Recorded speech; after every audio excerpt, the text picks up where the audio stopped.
Donc, bonjour à tous. J'espère que vous m'entendez bien et qu'il n'y a pas trop de problèmes de micro. Alors, aujourd'hui, je vais me présenter rapidement. Ceux qui ne me connaissent pas, je suis Guillaume Calmette, je travaille chez Swisssense depuis pas loin de 3 ans. Je suis spécialiste en scléral, notamment, et puis voilà, je suis membre de plusieurs choses au niveau des associations, et puis je suis aussi l'un des cofondateurs du groupe Facebook Adaptation Sclérale. On va parler de notre lentille Scléraflex, qui est donc une lentille 15 mm, qui est une lentille de première intention sclérale, on va dire. C'est-à-dire que vous ne pourrez pas gérer toutes les adaptations sclérales, ce n'est pas possible. Par contre, vous allez pouvoir gérer 90, je pense 90% des adaptations sclérales, des adaptations qui ont besoin d'une sclérale. Au-delà, les 10% qui restent,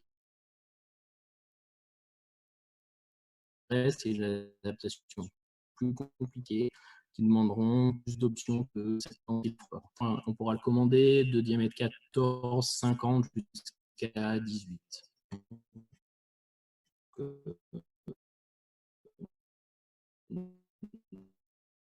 Normalement, d'ici fin d'année, ça devrait. Alors, 12 lentilles sphériques et le 4 lentilles asymétriques en plus sur deux. Les 12.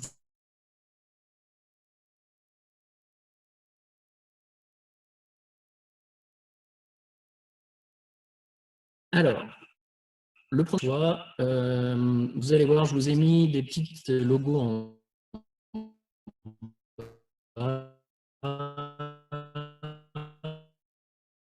parce que pour vous montrer un petit peu ce que moi je regarde, enfin, vous allez voir, je vous ai mis un petit pictogramme, puis j'ai des OCT aussi pour certains cas. Donc là, vous voyez, ce qui m'intéresse, c'est le profil général de l'œil. Pour le choix dans la lentille, on va adapter plutôt quelque chose en fonction de, on se base de ce que c'est un œil normal, et on va à plus profond, plus plat en fonction. Donc, vous voyez, on va dire, sur l'image de gauche, on voit il y a un œil qui est un tout petit peu plus avancé en inférieur.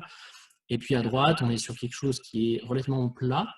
Donc en première intention, sur celle-ci, vous voyez, sur l'œil de gauche, je choisirais la M2, qui est une lentille qui est pour un œil normal. On les a classés, vous voyez, S, M, L, XL, avec des chiffres, pour se baser sur le fait que ce soit, enfin comme des vêtements, S, alors ça ne change rien sur le diamètre, on est sur la profondeur de la lentille. Donc S, c'est très peu profond, XL, c'est très profond. Donc, l'objectif, vous voyez, donc c'est ce qu'on obtient, c'est les deux lentilles, l'adaptation du centre. C'est-à-dire que si vous prenez une lentille qui est pas assez profonde, vous allez toucher. Si vous faites trop profond, vous allez vous retrouver avec un lac de larmes entre la lentille et la cornée qui est trop important. Ce qui veut dire, lac de larmes trop important, vous générez des appuis en périphérie sur la sclère qui sont plus compliqués à gérer qu'autre chose. Vous avez dit, donc, c'est vrai. Par contre, la transmissibilité de l'oxygène est moins bonne. Et puis, la génération des appuis en périphérie est plus compliquée. Pour un débutant, pour un débutant ou quelqu'un qui commence avec nos lentilles, je vous conseille de commencer par de trouver la première lentille qui touche. C'est-à-dire qu'en fait, l'idée, c'est de trouver, si vous avez un kératopone débutant, d'après la feuille, on serait parti sur une M1, M2. Essayez tout de suite la M2. Si elle touche, passez à M3. Mais partez pas sur une L2 en vous disant, de toute façon, j'ai peur si jamais ça touche, des choses comme ça. C'est plus facile de voir un toucher qu'une lentille qui est trop haute. Pardon. Voilà typiquement ce qu'on obtient, on coupe une fois que la lentille est posée. Voilà. Donc, complètement à gauche, en figure numéro 1, vous voyez, on voit bien la coupe ici de la lentille qui fait 200 microns. Ici, c'est le film de l'arme entre la lentille et la cornée. Et ça, derrière, vous avez la cornée. Donc là, on estime, vous voyez, c'est une lentille qui, en épaisseur, vous avez une demi-épaisseur cornéenne. Donc on est entre 250 et 300 microns facile. Ici, vous avez un œil où en fait, vous avez la lentille qui fait 200. Ici, vous avez un film de larme qui fait un tiers de 200. Et là, vous avez derrière la cornée qui est très fine. Donc là, celle-ci, en fait, toutes ces observations, la première question à se poser, c'est savoir comment, à quel moment vous l'observez. C'est-à-dire que si vous observez ça au bout d'une journée et que c'est l'endroit la plus fine de votre aton, c'est quelque chose d'acceptable et voire même assez intéressant. Parce que sur un cône qui est très avancé, c'est quelque chose qui, là, vous n'avez pas de contact. Vous avez ici quand même une clairance qui est de 70-80 microns. Et puis, bon, le reste, c'est plus, c'est sûr, mais au moins au plus fin, vous avez sur quelque chose qui ne touche pas. Image numéro 3, typiquement avec ce genre d'image, quand vous avez une lentille décentrée. C'est-à-dire que quand la lentille est décentrée vers le bas, vous avez un film de larme très prismatique. En haut, il est relativement fin. Et puis en bas, pardon, vous voyez ici, on est sur quelque chose de beaucoup trop épais. Donc ça, pareil, c'est-à-dire que c'est quelque chose qui va vous intéresser en fonction du moment où vous l'observez. Si c'est à la pause ou quelques minutes après la pause, on ne s'inquiète pas, c'est pas très grave. Ça ne change pas le fait qu'on peut continuer à faire poser, il n'y a pas d'appui, il n'y a rien. Mais là, tout va bien.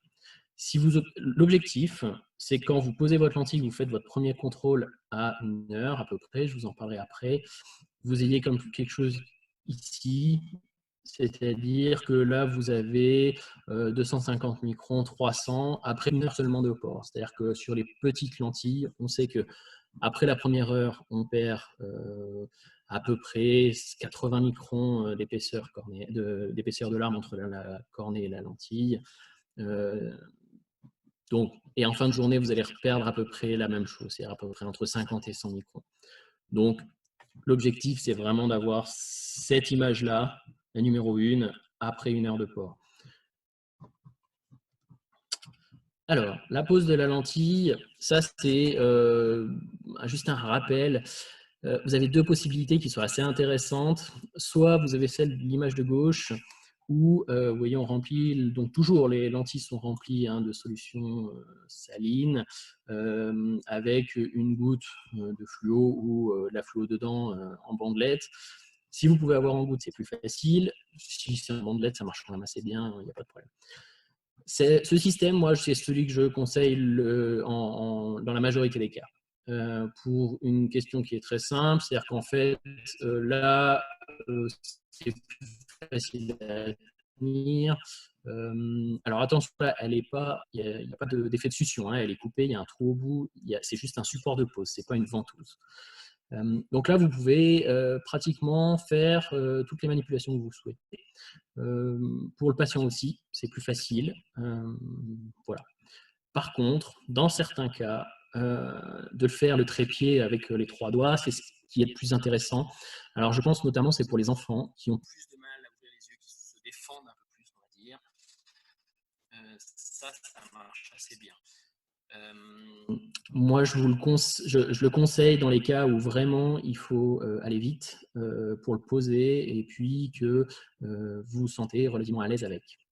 Au début, je vous conseille vraiment fortement le support de pose. Voilà ce qu'on obtient à la pose des lentilles. C'est-à-dire, vous voyez les yeux de votre patient qui sont bien jaunes. Et puis, pas de point noir au milieu, pas de zone sombre en face. Si vous obtenez ça, vous arrêtez d'embêter votre patient. Maintenant, vous le laissez tranquille au moins 1 heure, vous le laissez partir en salle d'attente, vous le prévenez que oui, peut-être qu'il ne voit pas bien parce que c'est des lentilles d'essai, ça vient de votre boîte d'essai, donc vous n'avez pas forcément la bonne correction. Par contre, c'est très confortable. Donc, si jamais il se plaint d'une douleur vive, vous regardez. Mais si, en règle générale, c'est très confortable. Donc, le patient, il faut juste le prévenir qu'il ne voit pas bien et qu'en fait, en soi, ça a le même confort qu'une lentille souple. Sur des cas de kératocone ou de sécheresse avancée, en général, si c'est bien expliqué, c'est assez bien parce qu'ils sont conscients que c'est pas si facile que ça leur cas et là ils sont confortables, il n'y a pas de problème. Donc là, une fois qu'il est comme ça, vous avez attendre. Ça, c'est l'image que vous ne voulez pas avoir à la pause. Donc c'est ce que vous voyez, on voit bien ici, alors ça se voit même à l'œil nu, là on peut le voir l'un et l'autre. Vous voyez, on a une lentille qui est sur l'œil avec une bulle majeure. Ça, il n'y a pas beaucoup d'explications. C'est simplement qu'à la pause, le patient a regardé en haut, a bougé, a fait quelque chose. Ça vient de la pause, en fait. Alors, vous avez, premier choix, vous la reposez exactement avec la solution saline, donc même chose. En général, si le patient a compris, ça souvent, la première fois c'est un peu ça. Vous réessayez une deuxième fois. Et puis, ça donne quelque chose, si ça revient, vous passez vous pouvez mettre un gel, enfin, un collier qui est un tout petit peu plus visqueux. C'est une chose qui est intéressante même pour la manipulation des patients au début, quand ils apprennent. C'est-à-dire qu'il faut déjà leur faire comprendre que dès qu'il y a une bulle sous une lentille, il n'y a pas de négociation, on enlève la lentille, on repose sans bulle. S'il y a une bulle, on enlève. Jamais de bulle. Parce que c'est pire en fait. Donc, on peut leur proposer la moitié du gel, un peu de solution saline la première semaine, et puis au bout de 15 jours de manipulation, en général, ils repassent aux solutions salines classiques, et ça se passe très bien. Donc, si ce genre de bulle arrive à la pause, quand vous la posez, c'est que le patient est parti en version ou autre, ou il a bougé, ou vous avez mis, pour commencer sa réadaptation mauvaise, et puis en plus, c'est mauvais pour la corne. Donc, pas de négociation, on enlève, on repose. Voici aussi typiquement une image fluo que vous obtenez à la pause et puis surtout après à gauche on a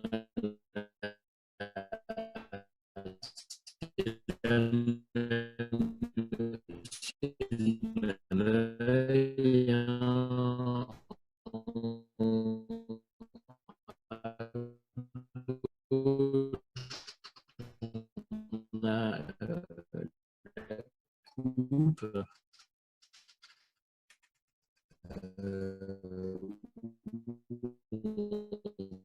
on voit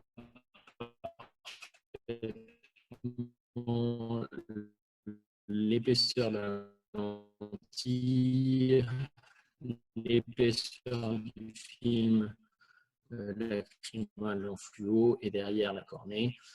Alors ici, c'est après 1 heure, c'est un peu juste. C'est-à-dire que en fait, dans certains cas, en général, il faut ça un peu de temps à vérifier.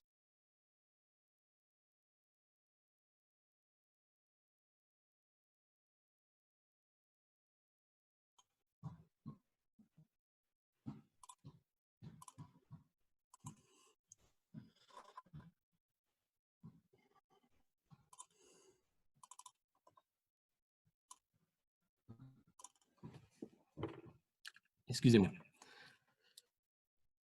Donc, ce que je disais, on attend bien 1 heure. Quoi qu'il arrive, il faut attendre 1 heure. Sinon, c'est très compliqué de faire des interprétations de ce qui se passe. Plus vous allez attendre. Si vous attendez 2 heures, c'est encore mieux. Vous attendez 4 heures, c'est encore mieux. Mais j'ai bien conscience que dans tout ce qui est pratique quotidienne, déjà 1 heure, c'est déjà assez compliqué à gérer dans les patients. Donc, voilà, 1 heure, c'est vraiment le minimum. Si vous faites moins, vraiment, vous risquez de faire des interprétations d'appui ou de choses qui ne seront pas correctes.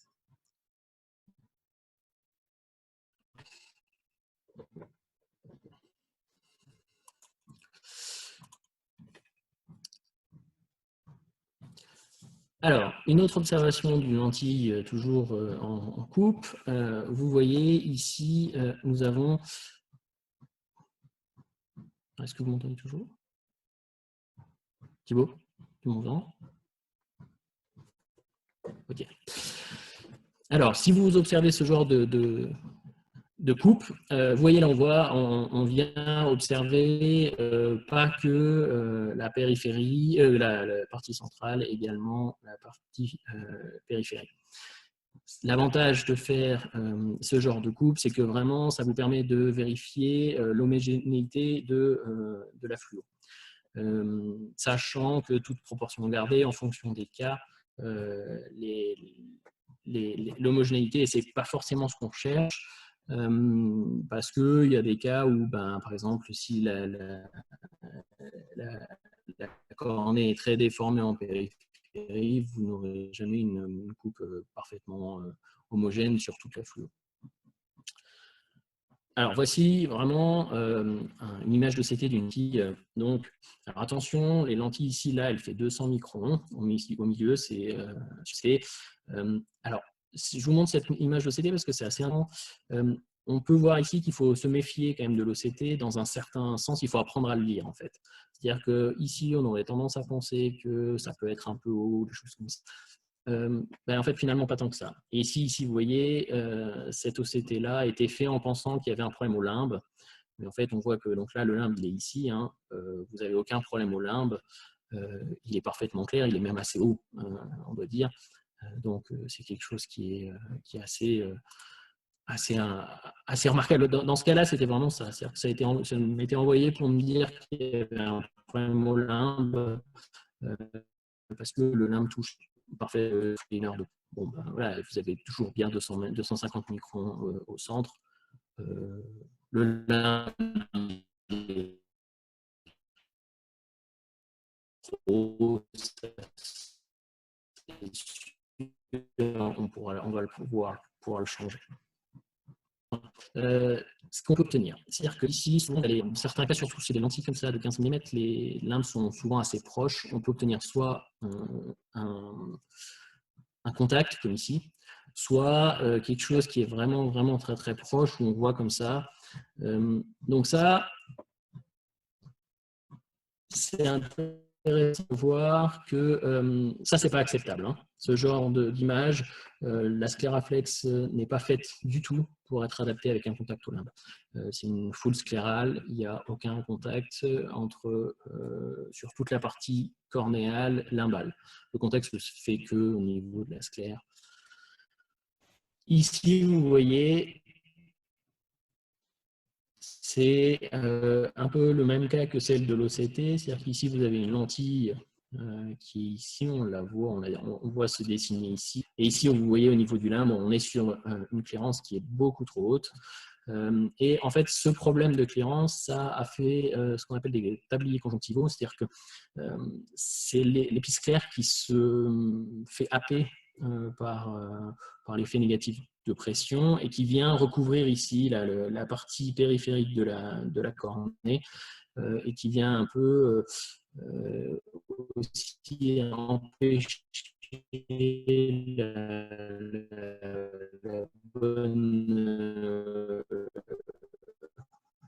bonne santé du limbe.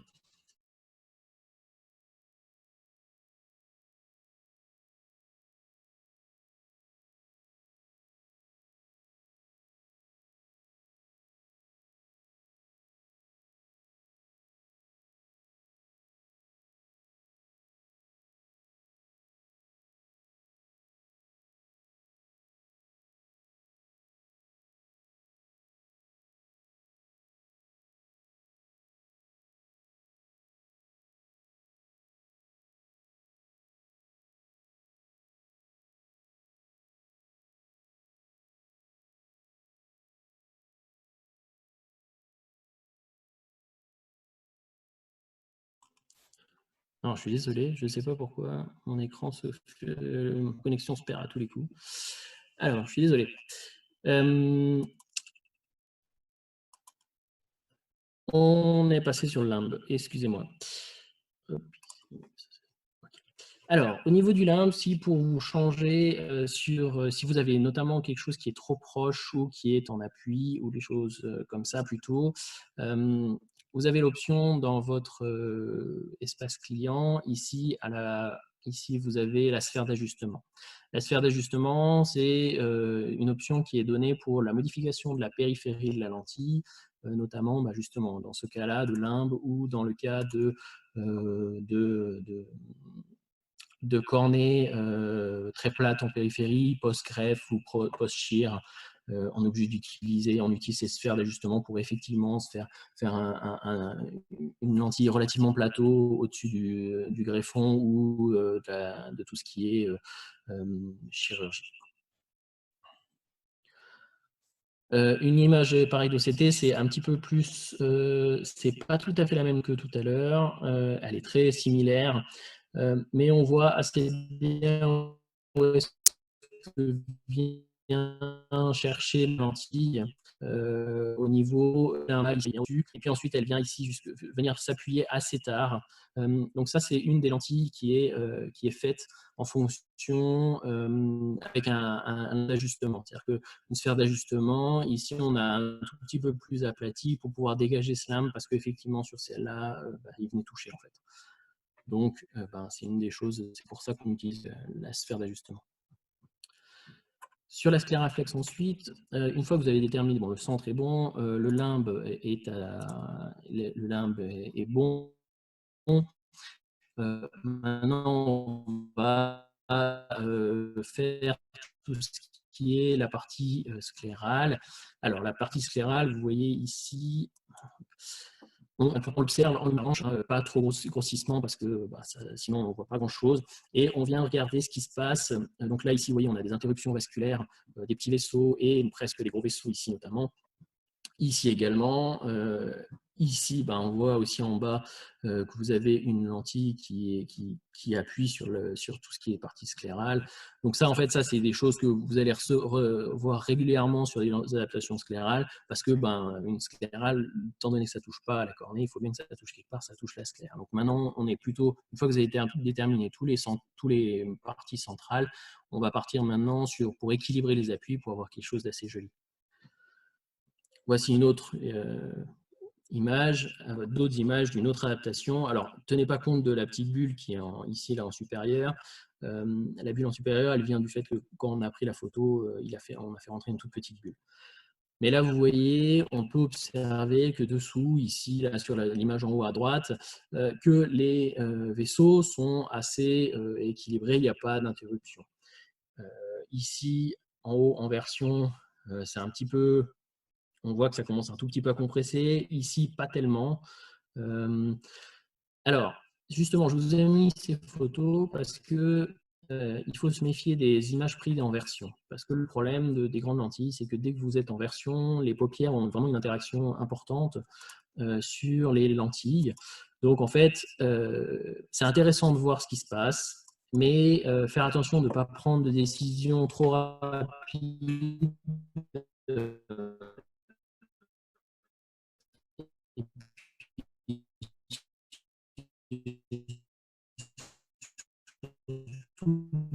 basé que sur ça. En fait, si vous regardez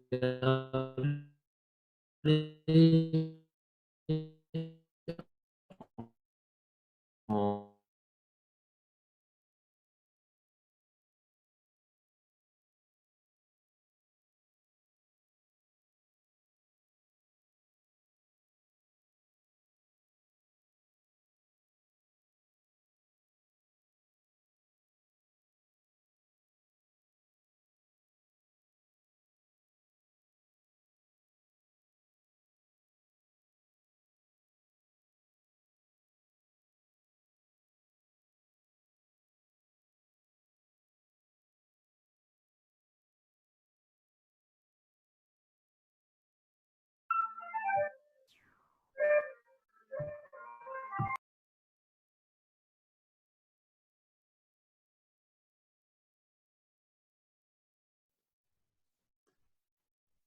Alors, notre conférencier a un petit problème d'internet, visiblement.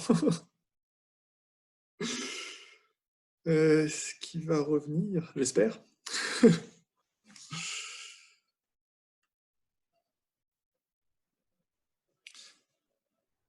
Si déjà, je ne sais pas si vous avez des questions, n'hésitez pas à les envoyer sur le chat également. Comme ça, il pourra y répondre a posteriori quand je posterai la vidéo.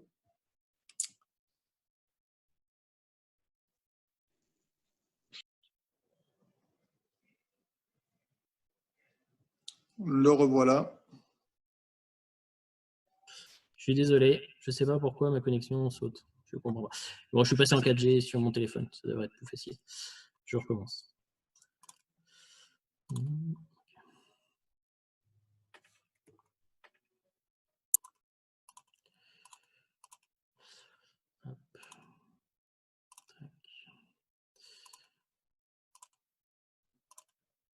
Voilà. Donc, excusez-moi. Donc, on est sur les parties sclérales. La partie sclérale, ici, donc on est bien en blanchiment. Sur votre espace client, ici, c'est quelque chose qui permet de faire, dans les dégagements, hein, c'est ça. C'est-à-dire que plus, 2 plus, 3 plus, 2 moins, 3 moins, 4 moins. Ça, c'est des observations qui se font sur 360 degrés. C'est si vous avez des interruptions sur 360 degrés ou un blanchiment sur 360 degrés, c'est cette partie-là, c'est ce dégagement-là qui joue.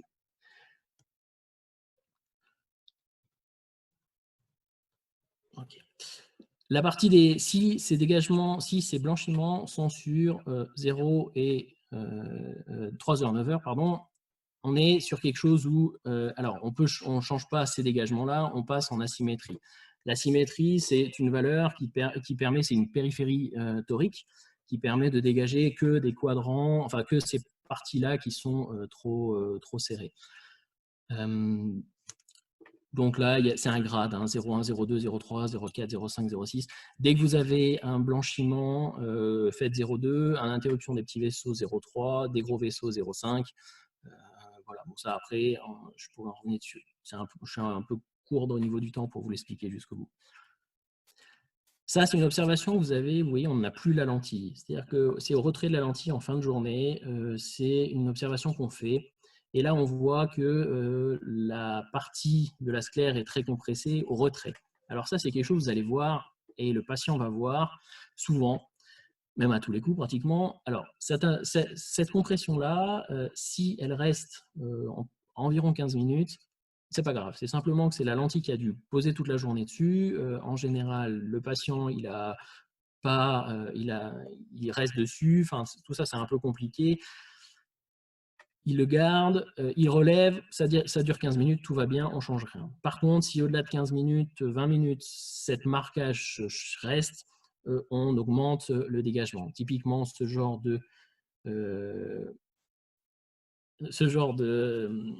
d'image, vous obtenez ce genre d'image et puis vous allez avoir, il faut tout de suite augmenter de 2 plus le dégagement pour libérer et avoir éviter ce genre d'image trop longue. C'est-à-dire que pour l'instant, en tant qu'elle l'est sur 15 minutes, ça va. Au-delà, il faut changer.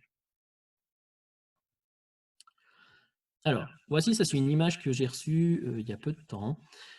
C'est très intéressant cette image parce que vous voyez ici, en bas et ici, on a une ouverture, on voit que la lentille décolle, il y a une bulle. À première vue, on aurait envie de revenir ici et de faire un dégagement moins, voire 2 moins, voire 3 moins pour éviter cette bulle. Alors attention, parce que ça c'est quelque chose qui arrive régulièrement. Ce genre de décollement, c'est très rare avec ces genres de lentilles-là. C'est dans vraiment des cas très particuliers et en fait, vous allez le sentir arriver. C'est-à-dire que vous avez une pellicule quelque part ou quelque chose comme ça. Là, on voit que finalement, il n'y a pas grand-chose.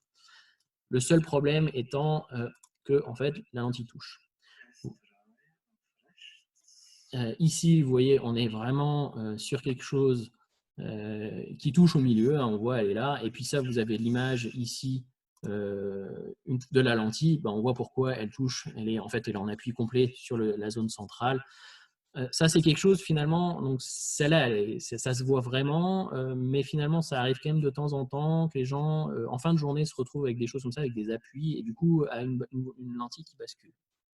Donc ça, bien faire attention au milieu, au début. Ça, c'est aussi une image que vous allez pouvoir avoir. Alors, elle arrive en fonction des cas.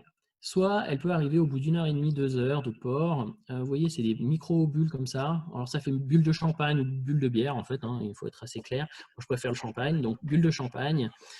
Et en fait, on les voit arriver, elles sont, vous voyez, elles sont ici au bord de la paupière, et à chaque clignement, la lentille, les bulles passent sous la lentille et viennent se remplir petit à petit. En fin de journée, vous pouvez avoir des patients qui les ont jusqu'à la moitié, hein, voire plus. Donc ça veut dire, puis ça se confirme sur l'observation. Ici, là, vous voyez, on est en arc de cercle, et de l'autre côté aussi.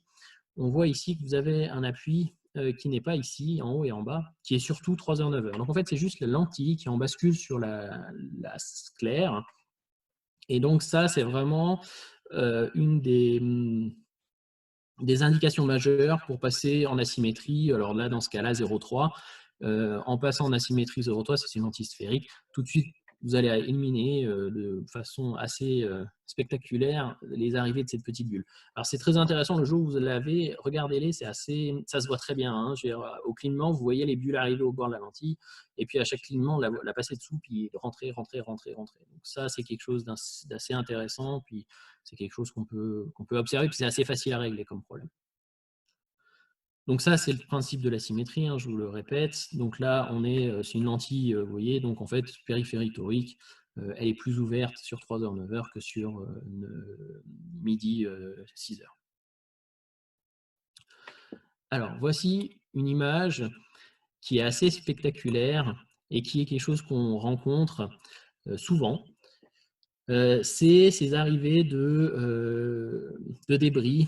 Et vous voyez, on l'a aussi en OCT, ici, on la voit très bien, et donc là, on ne l'a plus. Ça, c'est quelque chose qui arrive. Alors, c'est quelque chose où on n'est pas tous d'accord, enfin, les grands spécialistes ne sont pas tous d'accord pour savoir ce que c'est. Souvent, ils disent que quand même ça vient, alors c'est une réaction immunitaire, plus ou moins. Et ça vient de quelque chose où en fait c'est s'il y a une toxicité de la solution que vous mettez dans les lentilles.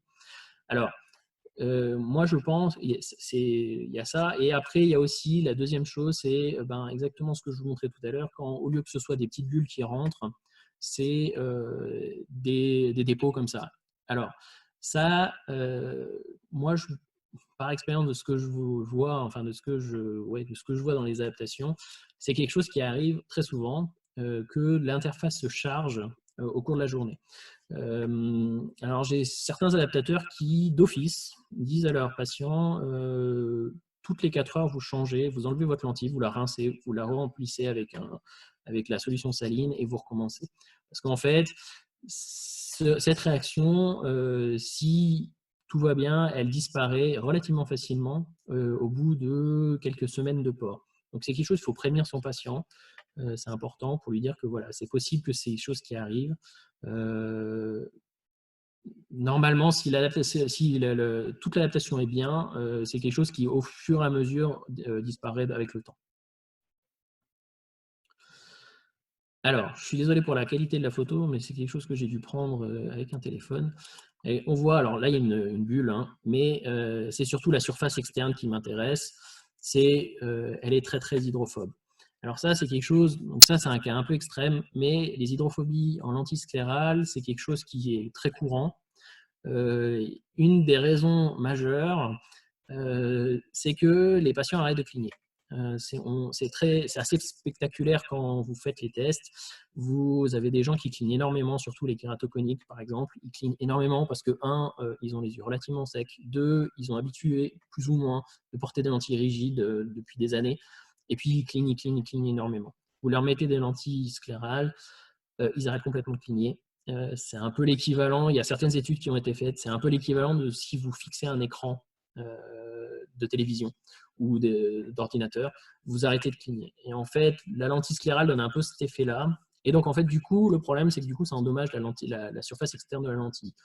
Même si toutes les lentilles sclérales, les scléraflex sont faites en plasma, comme toutes nos rigides, elles ont tout un plasma, mais au bout d'un moment, s'il n'y a pas l'effet mécanique des paupières pour humidifier les lentilles, on obtient ce genre de résultat. Alors là, il n'y a pas plein de solutions. Moi, la première que je donne, c'est faire penser au clignement. Alors en fait, ça fait sourire, mais pas tant que ça. Moi, je propose, en général, de mettre juste de prescrire, entre guillemets, alors c'est pas tout à fait prescrire parce que c'est pas tout à fait ça, mais de dire à votre patient de mettre au minimum une fois des gouttes de solution saline par heure. En fait, alors c'est pas tellement l'action de la solution saline qui m'intéresse, c'est simplement qu'au moins une fois par heure, il va cligner des yeux. Et petit à petit, et vous lui dites au moins une fois par heure et autant que vous voulez dans les premiers temps. Et puis en fait, petit à petit, ça va être un peu une rééducation, plus ou moins, de la solution et il va penser à cligner. Si ça ne marche pas, ça arrive, donc changer les solutions d'entretien journalier, ben, on passe avec quelque chose, soit si vous n'aviez pas fait un oxydant, soit avec en plus vous ajoutez un savon. Tout ça, il faut revoir. La dernière option pour moi, c'est de commander la lentille avec un Hydrapeg. L'Hydrapeg, c'est un système qui est mis en place, ce qui est un système américain qui est possible sur nos lentilles. C'est un traitement biofilm par-dessus qui permet d'avoir une très bonne mouillabilité. La mouillabilité est assez extraordinaire quand vous l'avez. L'un des problèmes majeurs pour moi, c'est l'entretien des lentilles avec. Il y a pas beaucoup, enfin, il y a quelques solutions d'entretien qui sont compatibles avec, pas toutes. Et pour avoir fait les tests, si le moindre écart, si le patient par hasard se trompe, en une nuit, il n'y a plus de traitement. Donc ça, c'est un des problèmes de ce traitement Hydrapeg. C'est très bien, ça marche très très bien. Mais voilà, il faut vraiment être sûr de son patient puis bien les prévenir en disant voilà, on met de l'Hydrapeg, c'est OK. Mais alors la mouillabilité est vraiment top.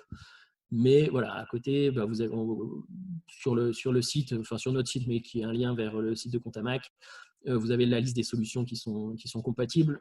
Voilà, il n'y a pas de discussion. Si ce n'est pas dedans, ben, ça ne sert à rien de le mettre parce que vous allez le détruire en très peu de temps. Voilà, moi j'ai fini ma présentation que j'avais prévue pour 40 minutes.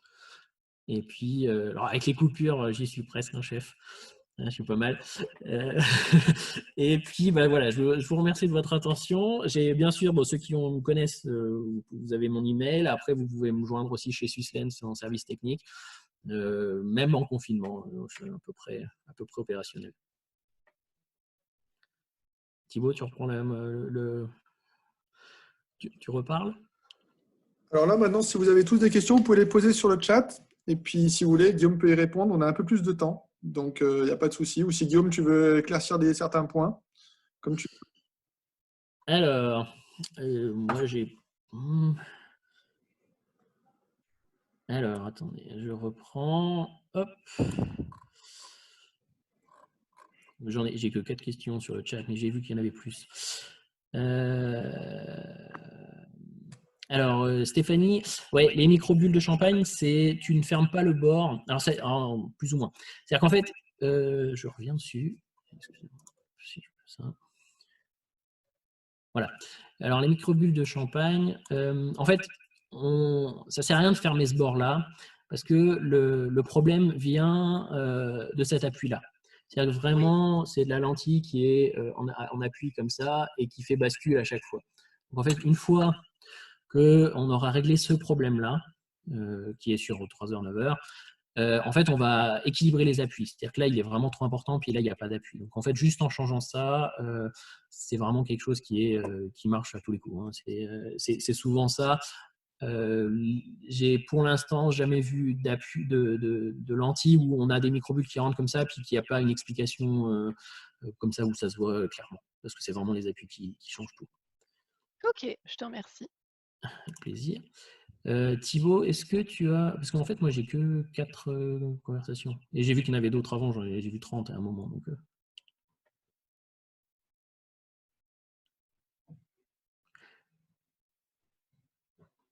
mais si vous avez des questions en direct, allez-y. Hein.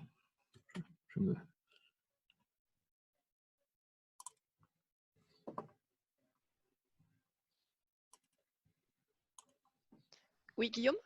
Oui. Oui, je rejoins la question de Pascal qui te pose. Effectivement, cette lentille, elle est aussi décentrée avec celle qui a les micro-bulles. Est-ce que c'est lié au fait que justement que le dégagement soit pas bon? Oui, Est-ce ouais, qu'en exactement. résolvant? Oui, en fait, là, celle-là, c'est un cas d'école. Ça se voit parfaitement. C'est-à-dire qu'en fait, elle est décentrée. Donc, en fait, les microbules viennent parce qu'elle est en bascule. Et en plus, l'effet de la paupière fait glisser la lentille vers le bas parce qu'elle est en bascule, puis elle est pas bien adaptée. Voilà. Celle-là, c'est vraiment le cas d'école typique où, en fait, oui, elle est décentrée vers le bas. Et en plus, il y a des microbules. Donc, typiquement, en faisant une asymétrie, vous allez la recentrer et limiter complètement les microbules Ok, super. et le décentrement. Alors, ouh là là, ça y est. Hop, je recommence. Ok. Alors, pour les adaptations en œil sec, solution saline ou autre, c'est une grande question. À mon avis, ça dépend des patients. Quoi qu'il arrive, à mon avis, il faut, enfin voilà, on sait que tout ce qui est conservateur, c'est hors de question. Après, certains, les solutions salines les supportent pas bien. D'autres, en fonction des marques, les supportent mieux. Après, il y a aussi certaines solutions, enfin des collières qui sont, adaptées. C'est au cas par cas. C'est très compliqué comme réponse. Il n'y a pas de réponse à tous les coups, en fait, pour moi. C'est vraiment au cas par cas à essayer. Et puis voir avec votre patient ce qui lui ressent aussi. Et puis après, il y a une question de coût. Parce que, bien sûr, certains sont très chers et ils en utilisent pas mal. Donc, c'est à voir. C'est quelque chose, c'est pas si facile. Alors, ensuite. Pour l'estimation du limbe, balayage post-estimé, la sphère d'ajustement. Ah oui, alors oui, ça c'est parfait. C'est-à-dire qu'on fait une coupe de limbe à limbe pour estimer la sphère d'ajustement. Alors après, également, en faisant l'adaptation avec la fluo, on arrive très bien à voir la partie limbale si elle est trop proche, trop loin, ou des choses comme ça. Mais coupe limbe à limbe, c'est top. Didier. Pour les problèmes de mouillabilité, oui. Alors, les solutions type larme artificielle, c'est super. En fonction de la personne, ça marche bien. C'est ce que j'expliquais, c'est que ça dépend pourquoi vient ce défaut de mouillabilité. La première, vraiment en observation, ce qui arrive souvent, c'est que les gens arrêtent de cligner. Et du coup, les lentilles sont en sale état. Le fait de mettre du sérum en attendant, c'est pour les faire cligner. Si ça ne suffit pas, effectivement, il faut passer sur d'autres larmes artificielles, plus ou moins visqueuses en fonction, avec plus ou moins de régularité au niveau de l'instillation, c'est-à-dire que leur dire commencer une fois minimum par toutes les heures, une fois quand ils en ont besoin. Ça, après, c'est plus du management de patient qu'autre chose.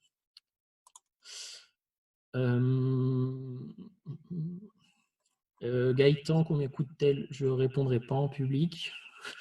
Sachez, par mail, pas de problème, mais pas en public, non. Quand j'ai une empreinte qui reste plus, tu augmentes. Alors, si l'empreinte reste plus de 15 minutes, c'est savoir de combien on ouvre le dégagement. Pour moi, ça dépend de l'empreinte. Si elle est vraiment marquée comme la photo que j'ai, 2 pas, c'est le minimum. Si elle n'est pas trop marquée, mais qu'elle est un peu persistante, 1 pas, ça suffit. Après, au-delà, je pense qu'il faut revoir aussi l'adaptation du central. En général, les marquages sur les sclères, c'est que les flèches sont trop hautes. Même c'est souvent le premier problème. Évaluation blanchiment. Oui, alors Pierre a raison. Évaluation blanchiment observée en version mériterait d'être confirmée au retrait de la lentille après plusieurs heures de port. Oui, effectivement. C'est-à-dire qu'en fait, après avoir retiré la lentille,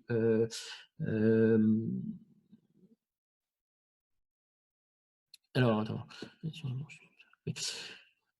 Oui, effectivement, en version, c'est-à-dire que quand vous enlevez la lentille, c'est vraiment au retrait qu'on confirme qu'il y ait bien cet appui ou pas.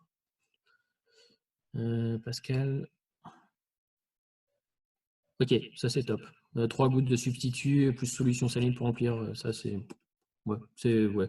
En fait, alors après, c'est chacun... Alors vraiment, les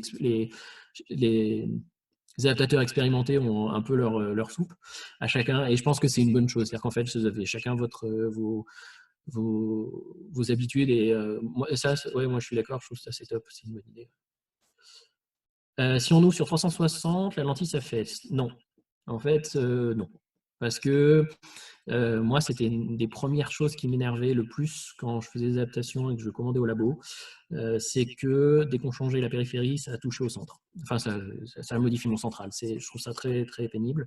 Donc, en fait, toutes les lentilles que vous commandez, on a fait les calculs, toutes les maths à côté pour que ça ne touche pas quand on ouvre en périphérie. En principe, ça marche bien. Donc, voilà. Une fois que vous avez l'idée, c'est qu'une fois que vous avez déterminé le central, vous ne touchez plus la périphérie.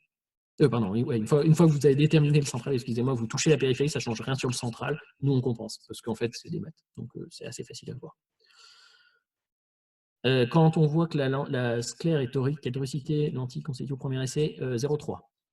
C'est celle du milieu, ça permet de voir. Alors après, bien sûr, si c'est quelque chose de hyper dorique, on le voit, la 0,3, ça ne me suffira pas, mais c'est une première étape, à mon avis. 0,3, ça vous permet déjà de voir si ça donne déjà une bonne première idée. Alors, après, j'ai plus d'autres questions. Moi, mais peut-être que si.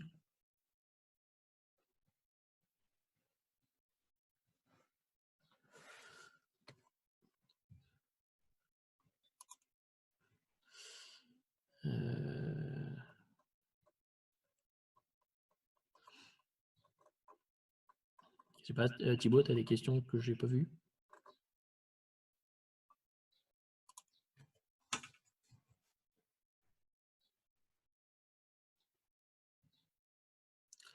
Ton protocole de contrôle. Alors, protocole de contrôle.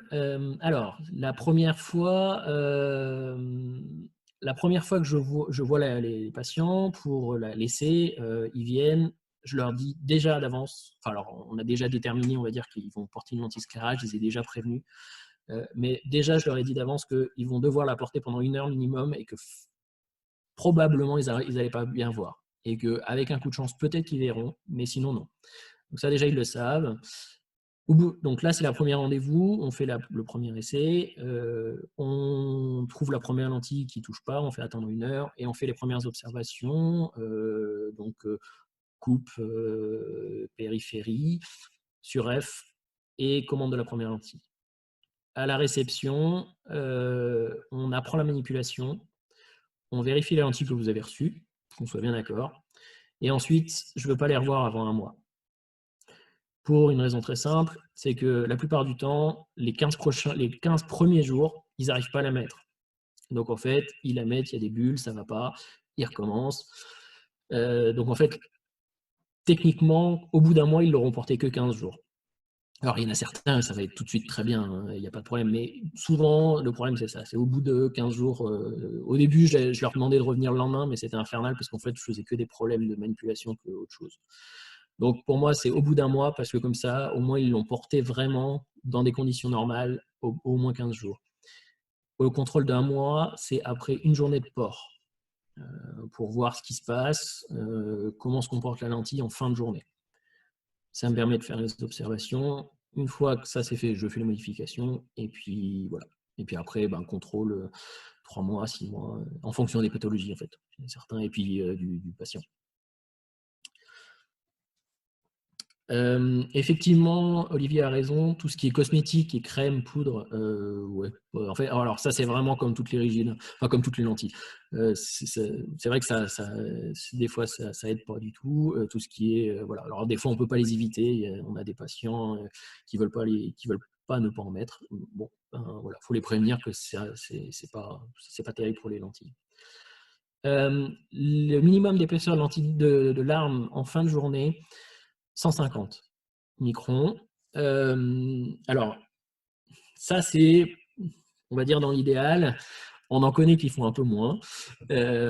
Mais alors, c'est parce qu'en fait, c'est aussi physiologique. C'est-à-dire qu'en fait, les études montrent que entre 150 microns, enfin en dessous de 150 microns, le gain entre 80 microns ou 150 microns, le gain en déca n'est pas très spectaculaire. Par contre, une adaptation entre 150 ou 300 microns, alors 300 microns, vraiment, il y a un chute du déca. Donc, vraiment, 150 en fin de journée, ça fait que vous êtes tranquille, vous savez que ça ne va pas toucher.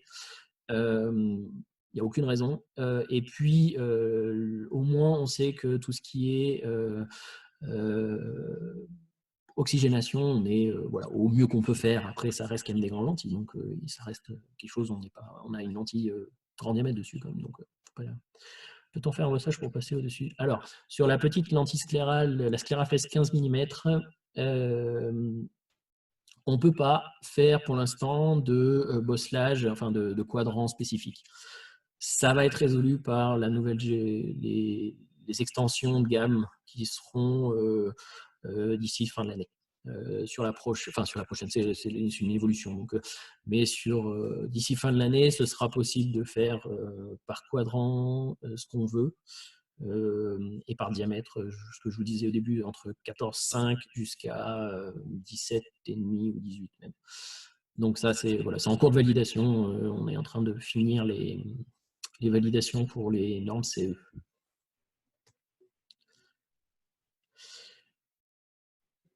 Je ne limite... Non. Non, Pascal, je ne limite pas le temps de port dans le premier mois. Pour moi, il n'y a pas de raison. Alors, c'est toujours un peu à pondérer, mais en général, il n'y a pas de raison. C'est si la manipulation est bonne, qu'il n'y a pas de bulle, qu'elle est posée sans bulle. Moi, la première indication, c'est de dire à mon patient, si vous avez une bulle, vous l'enlevez, vous la remettez. Il n'y a pas de oui, mais non. Pas de bulle, vous pouvez la garder 12 heures par jour, dès le premier jour, je n'ai pas de problème. Par contre, s'il y a des bulles, non. Mais le premier mois, je n'ai pas de raison, parce qu'en fait, voilà. Alors, comment il sait qu'il y a une bulle? Alors ça, c'est dans la manipulation, il faut lui montrer. Alors, il y a plusieurs possibilités. Quand vous lui avez posé il a ressenti la sensation d'une lentille qui n'avait pas de bulle. Donc, il sait ce que c'est. C'est très confortable. Enfin bref, ça, vous lui avez montré parce que vous savez qu'il n'y avait pas de bulle. Et ensuite, vous lui montrez. Alors, ce qui est bien, c'est prendre un stylo lampe et d'éclairer sur le côté de la lentille. Ça fait apparaître vraiment très bien les bulles. Et ensuite, moi, j'ai une phrase fétiche. Je dis à mon patient, si vous avez un doute, c'est qu'il n'y a pas de doute. En fait, si, quand il la pose, il sent quelque chose qui n'est pas comme d'habitude, il recommence. Ça, pour moi, c'est le primordial. C'est-à-dire qu'en fait, vraiment, je leur dis, voilà, si vous avez un doute, vous recommencez. Alors, il y en a certains qui ne les voient pas forcément, c'est un problème. Mais globalement, ça ne se passe pas si mal. Ceux qui ne voient pas assez bien pour voir la bulle, ils ont des acuités assez limitées. Et donc là, ça peut être aussi assez intéressant de les passer avec un collier plus visqueux. L'acuité sera un peu moins bonne, mais pas tant que ça, en fait. Eux, ça les gêne moins. Et puis, en fait, là, le collier plus visqueux, par contre, ça élimine pratiquement tous les problèmes de bulles. Donc ça peut être quelque chose qui est une des choses. Mais voilà, comment savoir qu'il y a une bulle? Il faut qu'ils l'apprennent quand vous les apprenez à manipuler. Ils connaissent la sensation que c'est. Je ne sais pas si vous avez essayé une fois une lentille sclérale, une avec bulle et une sans bulle. Une avec bulle, vous sentez qu'il y a quelque chose qui est un peu différent. Moi, j'ai essayé, c'est insupportable. Je n'y arrive pas du tout. Mais voilà, en fait, c'est ça. C'est vraiment, moi, je leur dis, vous avez un doute, c'est qu'il n'y a pas de doute. Après, il faut se poser la question pourquoi la bulle, elle apparaît à la pause. Il y a deux solutions. Soit c'est parce qu'il est au début et qu'il ne sait pas encore faire il ne sait pas encore trop manipuler. Donc voilà, il faut qu'il apprenne, ça c'est pas très grave. Soit c'est un patient qui a quand même relativement l'habitude et qui a posé sa lentille très asymétrique du mauvais côté, entre guillemets, mal orienté. Donc là, ça fait l'apparition d'une bulle directe. Alors, il y a deux solutions. Soit on marque les lentilles avec un point pour dire vous le mettez toujours à midi. Je ne suis pas forcément pour cette solution-là. parce que en fait, on s'est aperçu que statistiquement, s'il la posait mal une première fois, s'il l'enlève, il la repose, qu'il la repose mal une deuxième fois, exactement au même endroit, qu'il y ait de nouveau une bulle, c'est assez mince. Donc en fait, il vaut mieux leur dire, voilà, si vous avez une bulle, vous recommencez, et puis pas leur prendre la tête en disant un point noir pour point noir et des choses comme ça. Alors ensuite, Olivier, quel est le minimum quand on post-greffe? Alors ça, c'est une question. Ça dépend. C'est une question. Moi, j'ai le comptage, le minimum indispensable en cellules endothélium. Il y a différentes écoles. Alors, je ne réponds pas parce qu'en fait, ça dépend des pays et des praticiens. Donc, alors, aïe aïe. Pascal, tu écris trop de trucs. Faut que je lise. Ok.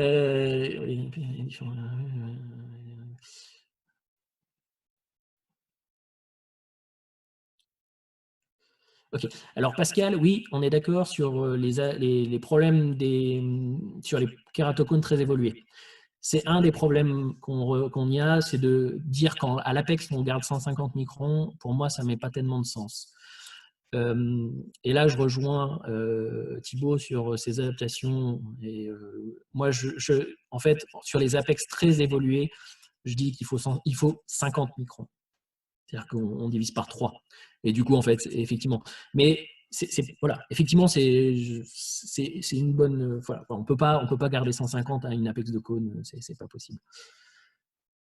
Donc voilà. Oui, Langis, il dit 1000 pour les comptages, ouais, exactement. Moi, je pense qu'il voilà, Langis, d'après ses études, ça me paraît cohérent. Mais ça dépend vraiment des endroits, c'est assez étonnant.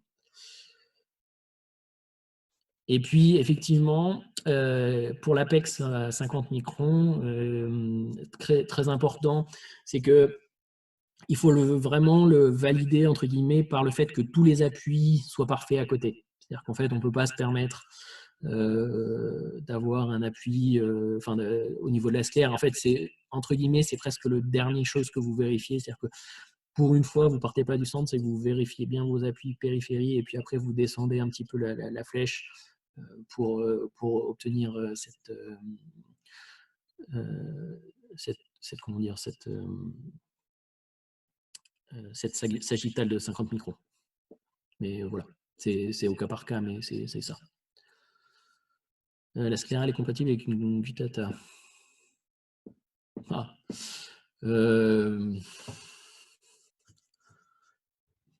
Ça dépend pourquoi on adapte la sclérale. Parce que une Gutata, ça dépend à quoi elle est associée en fait. Moi, pour moi, hop, c'est l'adaptateur qui décide et en fonction du gain patient, ça c'est à vous de décider, c'est pas à moi. Ensuite, autre question. Thibaut? Non, ça y est. On n'avait plus. J'en ai plus en réserve. Est-ce que vous avez d'autres questions? On libère notre conférencier.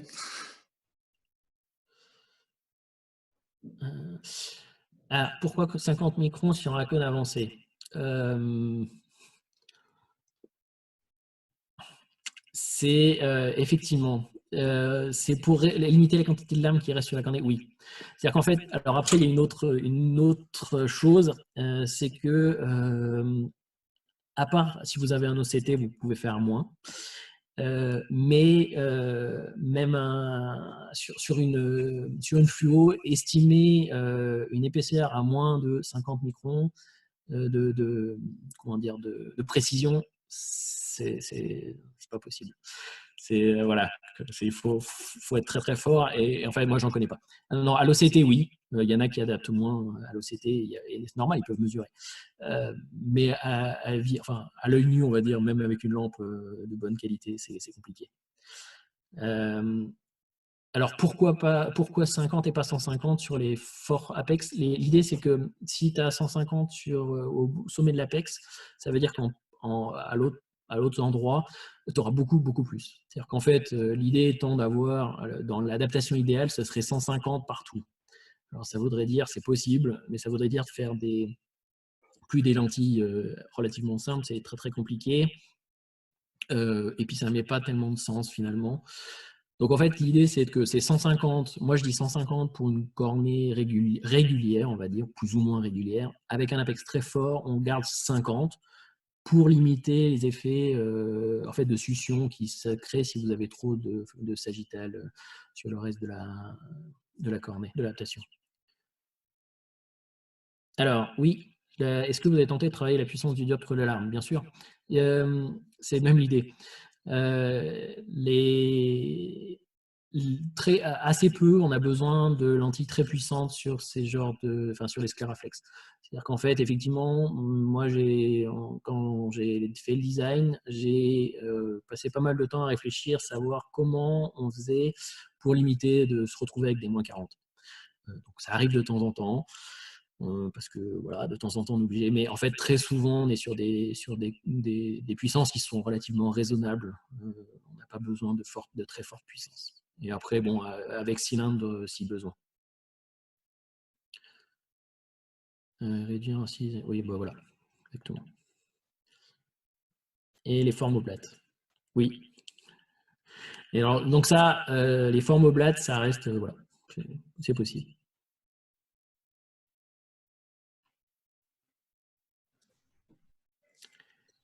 Bon, Est-ce que plus qu'à te remercier. merci à vous de m'avoir écouté. À remercier ton téléphone portable, du coup. Ouais, alors là, il va falloir que je trouve quelque chose parce que je suis désolé pour avoir essuyé les plâtres. Oui, aussi. Merci d'être venu essuyer avec moi. La prochaine, du coup, c'est vendredi-là, à 18h également. Et du coup, ce sera Tiffaine de Novacell qui nous parlera de l'IFLEX et surtout de la sclérale progressive.